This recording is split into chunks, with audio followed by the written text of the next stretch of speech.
Hey everyone. In this episode of ITS Now, we look at how motorways may evolve in coming years in response to both the climate emergency and the emergence of connected vehicles. We'll look at how intelligent transport systems infrastructure may need to respond to these issues. In a previous video, we looked at smart motorways, but this is really looking beyond those. But if you are interested, have a look at the ITS Now channel at youtube.com/itsnow/videos for the full listing. Alternatively, go to itsnow.org/YouTube for more details, and we've also put some additional exclusive content there. I'm Alistair, and this is ITS Now.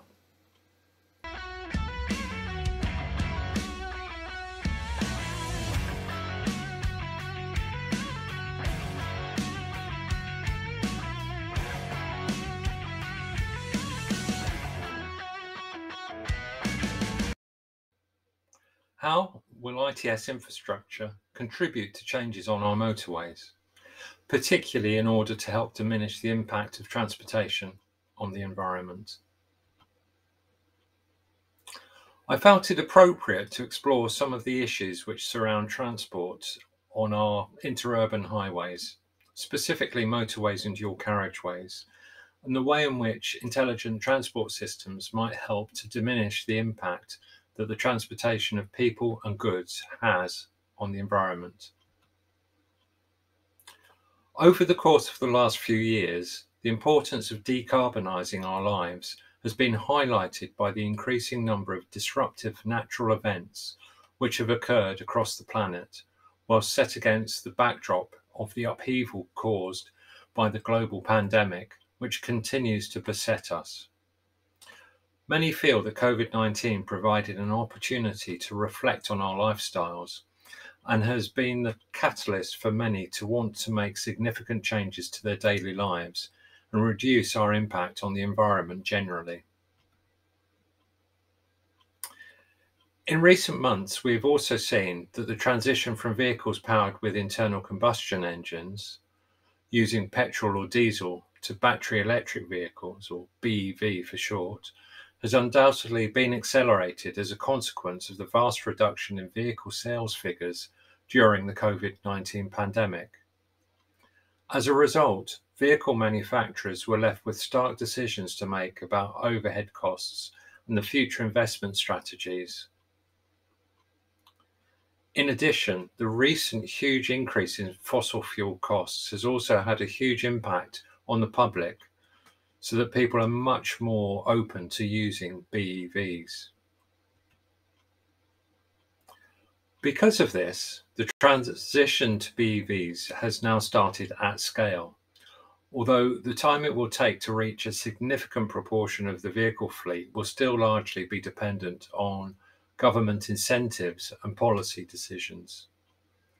However, although BEVs and competing technologies such as hydrogen will provide an increasing reduction in vehicle emissions and a commensurate improvement to air quality, the road infrastructure itself will also need to adapt to reduce the embodied carbon of the highway and supporting infrastructure. Please remember to click on the like and subscribe to keep updated on ITS Now. There are a range of views for how our highways will look and operate in the future, but it is clear that there is a consensus about the increasing reliance on technology to maximize the efficiency and safety of our roads. To illustrate this, National Highways, who are the body responsible for motorways and trunk roads across the strategic road network in England, have recently published their Digital Highways vision for the way in which they predict these major roads will develop over the coming decades. Another government body, Innovate UK, has recently published their UK Transport Vision 2050, which sets out their view of transportation generally over the next 30 years, including developments for road transport. This sets out their vision for how technology will develop and be adapted over this period of time. There has been a huge amount of publicity over recent years about autonomous cars and how these will revolutionize our lives. It is also thought that because of the predictable driving behavior of these types of vehicles, it will be possible to dramatically increase the density of vehicles on the highway. This could lead to the possibility of decreasing the number of lanes used for vehicular traffic, allowing space to be used for other purposes, including long-range active transport corridors, linear solar farms, or to increase the planting of trees and shrubs. However, a critical enabling factor at this point is connectivity between vehicles and roadside infrastructure in particular, commonly referred to as vehicle-to-infrastructure communications, or V2I for short. This will allow data to be exchanged between vehicles and the network, which can then allow a vast range of information to be provided. Once a significant proportion of vehicles are equipped with this type of facility, the quality of data available to network operators and travelers will significantly improve. This is because each vehicle will effectively be a sophisticated data acquisition platform, which will have capabilities to not only report on parameters such as journey durations, but also exact locations of incidents or even changes to the road network itself. This type of information will later apprise autonomous vehicles about an array of issues, ranging from real-time updates for navigation systems through to warnings of incidents or road defects. The data will therefore provide these autonomous systems with the ability to make more informed decisions rather than being mostly reactive in operational terms. The presence of this information within vehicles and the ongoing transition to autonomous vehicles will result in much of the existing roadside infrastructure becoming obsolete and no longer required. Items such as road signs and traditional heavy ITS infrastructure, including variable message signs, lane indicators, and even enforcement systems, are all likely to be removed over this period. The requirement for the large-scale structures and foundations associated with this equipment will also be removed, leading to a huge reduction in materials and effort required to construct and maintain these facilities. This will not only have a major impact on the way in which these roads appear, but will also reduce the need to clear vegetation within the visibility splays of these items, leading to an increase in biodiversity. To operate effectively across the whole road network, V2I and other emerging technologies will inevitably require additional technology assets to be installed to provide this comprehensive coverage.